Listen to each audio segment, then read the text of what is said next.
সুপ্রিয় দর্শক, আসসালামু আলাইকুম। আমি মোহাম্মদ হাবিবুল্লাহ, আপনাদের ভাই বন্ধু। সুপ্রিয় দর্শক, কাছে কিংবা দূরে, দেশ কিংবা দেশের বাইরে যেই যেখান থেকে এই মুহূর্তে আমার সঙ্গে আছেন, সবাইকে জানাই আন্তরিক অভিনন্দন ও শুভেচ্ছা। সুপ্রিয় দর্শক, আসলেই আমরা গ্রাম অঞ্চলের মানুষ।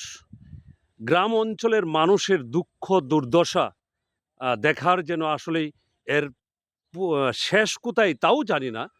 আসলে আমি একটা বিষয় আপনাদেরকে তুলে ধরার জন্য এই মুহূর্তে হাজির হয়েছি নরসিংদী জেলার মনোহরদী উপজেলার খিদিরপুর ইউনিয়নের সেই বাওয়াল্যাপাড়া, কালীরচট্টু বাওয়াল্যাপাড়া যে রাস্তাটুকু গিয়েছে তার সংলগ্নে।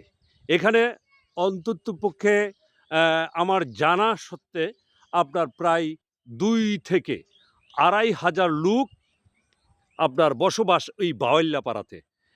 আপনি জানেন যে একটি মাত্র রাস্তা আসলে কালীরচর থেকে বাওয়াল্যাপাড়া যাওয়ার, এটা সংস্কারের কাজ সরকার হাতে নেওয়ার পরেও আমি দেখাচ্ছি যে এইখানে একটি ব্রিজ করার কথা, অথচ দীর্ঘদিন যাবৎ এইভাবে একটা জনবসতিপূর্ণ রাস্তার মাঝখানে ব্রিজ নির্মাণের জন্য ঠিকাদার সে এইভাবে রাস্তা আপনার খুঁড়ে ব্রিজ নির্মাণের জন্য এইভাবে রেখেছে দীর্ঘদিন যাবৎ।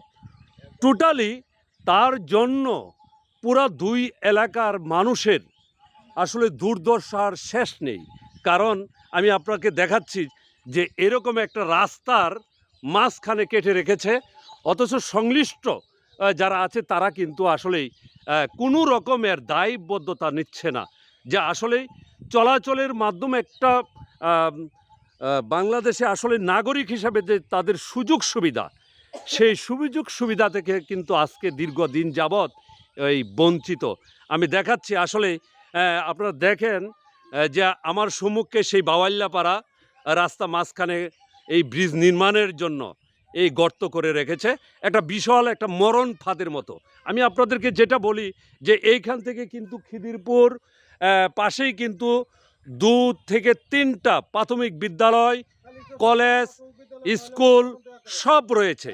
কিন্তু আজকে আমি আপনাদেরকে বলছি যে তারা কিন্তু আসলেই এই দিক দিয়ে যাতায়াত করতে কিন্তু বিরাট ধরনের বড় ধরনের হুমকির মুখে। কারণ বাচ্চারা যখন প্রাথমিক স্কুলে যায়, তারা আসলে এই দিক দিয়ে যাওয়াটা তাদের জন্য অত্যন্ত কষ্টসাধ্য, এবং যারা গার্ডিয়ান আছে তারা কিন্তু আতঙ্কগ্রস্ত থাকে। কারণ এই গর্তে আমি আপনাকে দেখাচ্ছি যে কচুরিপানা হয়ে গেছে, পানি সেইখানে যে কোনো সময় যদি দুর্ঘটনা পতিত হয় তাহলে যে কোনো দুর্ঘটনা ঘটতে পারে।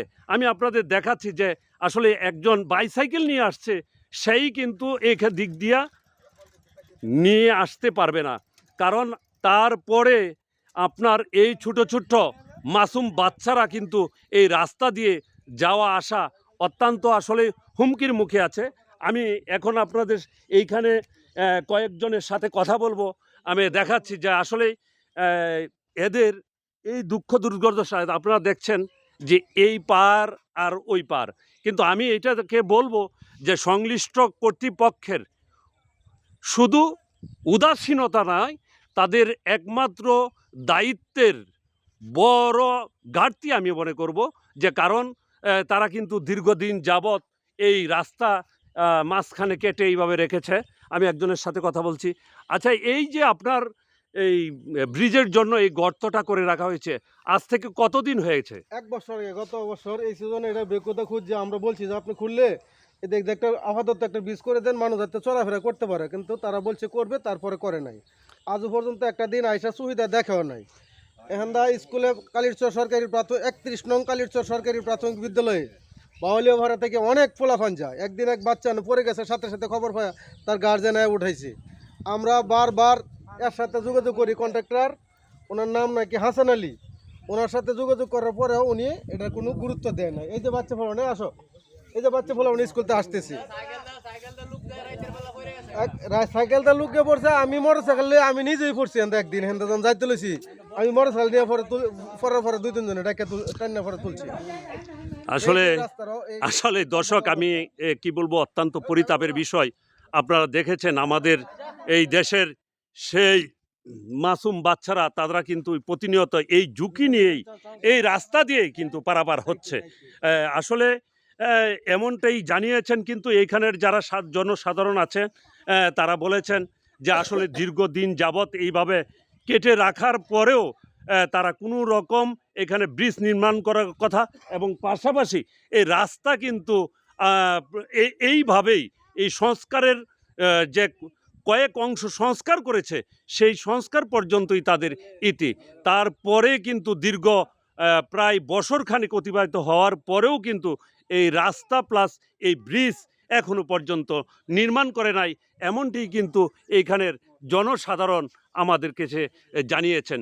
সুপ্রিয় দর্শক, আসলে আমি মনে করি যে সংশ্লিষ্ট কর্তৃপক্ষ, উপজেলা কর্তৃপক্ষ, জেলা কর্তৃপক্ষ এবং সংশ্লিষ্ট যারা এবং এই রাস্তা এবং এই ব্রিজের সাথে জড়িত আছে তাদেরকে আমি বলবো যাতে সদয় দৃষ্টি আকর্ষণ করে বলছি দ্রুত সময়ের মধ্যে যাতে এই রাস্তা এবং ব্রিজ নির্মাণ করে এই এলাকার মানুষের জনদুর্ভোগ থেকে মুক্তি দেন, সেই প্রত্যাশায় সবাই ভালো থাকুন, সুস্থ থাকুন। আল্লাহ হাফেজ।